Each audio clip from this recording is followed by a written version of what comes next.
watching people.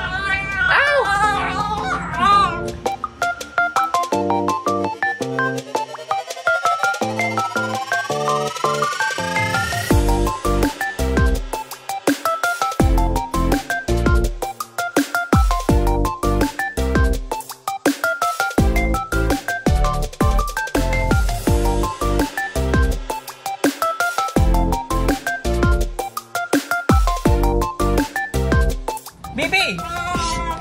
Ow! Ow!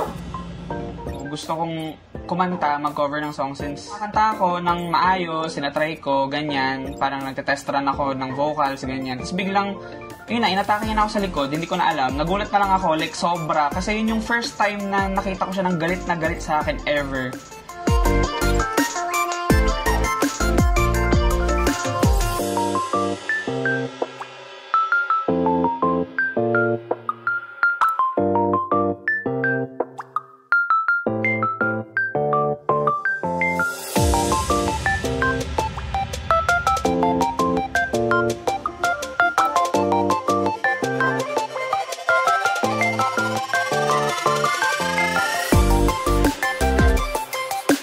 So, si Noel ay isang puspin, pero sabi ng friend ko, meron daw siyang lahing Vermela. Siya yung reason kaya ako naging cat parent.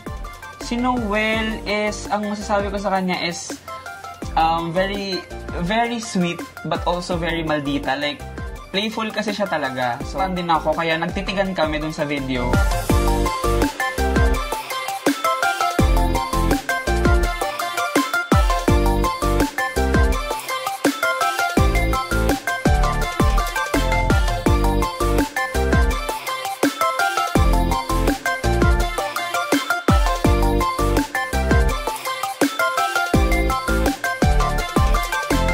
Lang siya sa likod ko kasi yung damit ko noon is parang butas-butas siya. Sumabit lang siya doon pero hindi niya ako nakagat or nakalmot.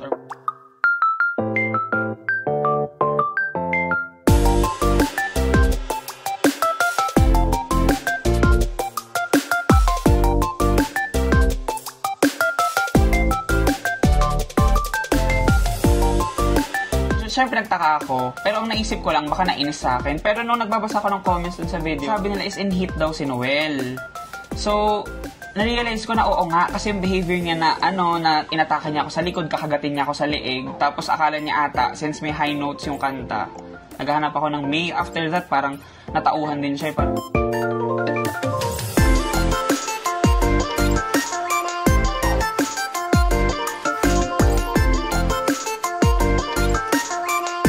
vaccinated naman si Noel. Tapos, alam ko naman na sa bahay lang siya. House cat kasi siya. Do not take them personally. Do not be aggressive towards them after an incident. Ganyan ka-aggressive, make sure na wala silang underlying health issues. Learn to read their body language. Kasi, kapag alam mo yung body language nila, alam mo kung kailan sila atake or kung anong behavior nila.